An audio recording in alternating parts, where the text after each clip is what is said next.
What's up, Bruins fans? I'm here to give you the latest info on your beloved Boston Bruins. The Boston Bruins have signed more players. Some I didn't even know who they were. We've lost some players to free agency, and the Boston Bruins announced a new schedule for next season.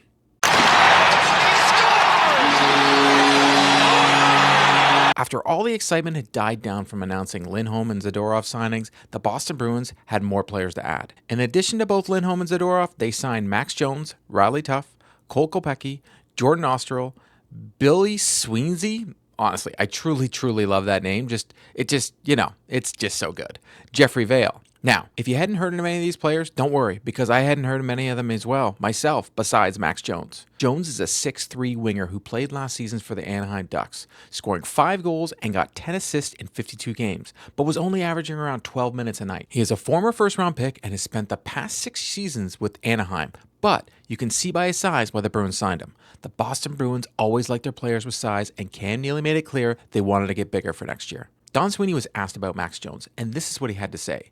He really covets the opportunity to come here. Max has been an intriguing player, not just because of where he was drafted, but the size of the player, the ability to forecheck, the ability to possess pucks.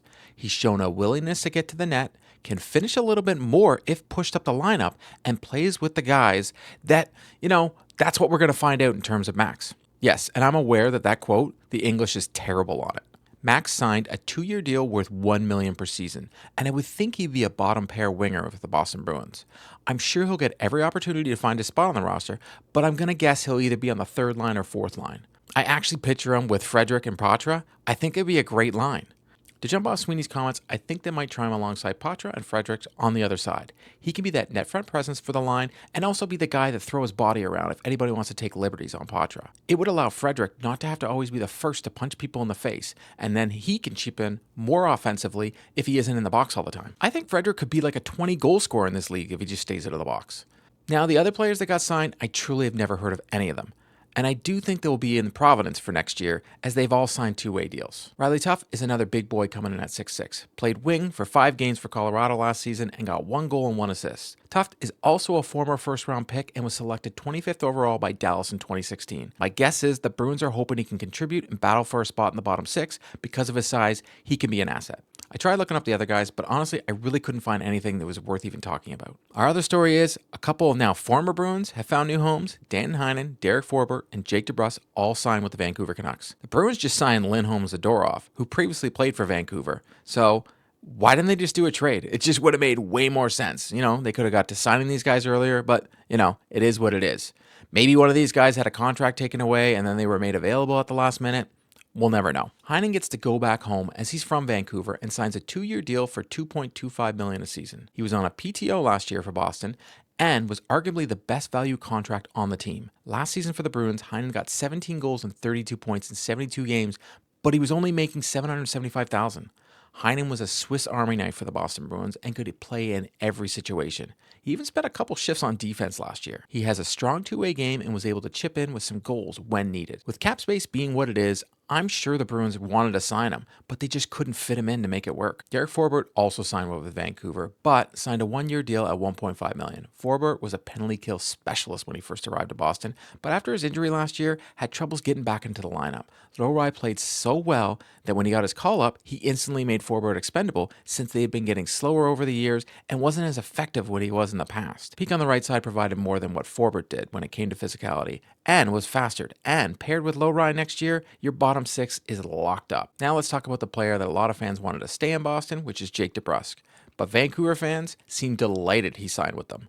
It was no secret after the end of the season that it looked like DeBrusk and the Boston Bruins weren't on the same page at all. Jake was publicly making it everyone that would listen that he wanted to stay in Boston. But Don Sweeney pretty much gave him the cool story, brah, as his comments about the negotiations told a totally different story. Sweeney was quoted as saying, "I suspect Jake will head to UFA and test the market. Remain consistent that we have been in negotiations with Jake. Haven't had any productive talks in quite some time. At the end of the day, that's his prerogative to see what July 1st brings him. $5.5 million a year for 7 years doesn't sound like a lot. But I guess for the Bruins, it was a bridge too far. A lot has been said about DeBrusk's so-called inconsistencies, which I discussed in a previous video, that I don't think think to be true. I honestly think the Bruins decided they had needs to fill at center and defense, and that was more important than re-signing DeBrusk. And they just couldn't do both. I'm sure DeBrusk will thrive in Vancouver, but I do have my concerns with him getting along with their coach Rick Tocchet. It was no secret that DeBrusk wasn't fond of Bruce Cassidy's coaching style, especially after sitting about as a healthy scratch. And then he requested a trade while Cassidy was still coaching the Bruins. Jake is a great hockey player, but it seems he isn't too fond of being pushed to be a better hockey player. But we'll see how it works out for him in Vancouver. Sweeney has mentioned that they want to give more of a chance to the young players in the system to see if they can play with the Bruins this season. Lysell and Merkulov look to be the players the Bruins want to give an opportunity to make the team. Sweeney added the youngsters Lysell and Merkulov will be given an opportunity to make the NHL roster this upcoming season. I think this year, Patra and Beecher were good examples. They played well enough to earn their opportunity, and I would say Merkulov and Lysell or Riley Duran, keep going down the list. Just pin your ears back, train your ass off this summer, and come with the intent that there'll be an opportunity here. If you're the best player, then we'll find a way to get you in the lineup. Merkulov played 4 games for the Bruins last season, but he was unable to register a point. He was only playing around 10 minutes a night, and from what I saw, he wasn't exactly given the opportunity to do much. Merkulov scored 30 goals for Providence, so he has the scoring touch to match his speed and his finesse. He's my dark horse rookie to make an impact on the Bruins roster if he makes the club. Lysell was injured last season, but was able to get 15 goals in 56 games with a total of 50 points for Providence last season.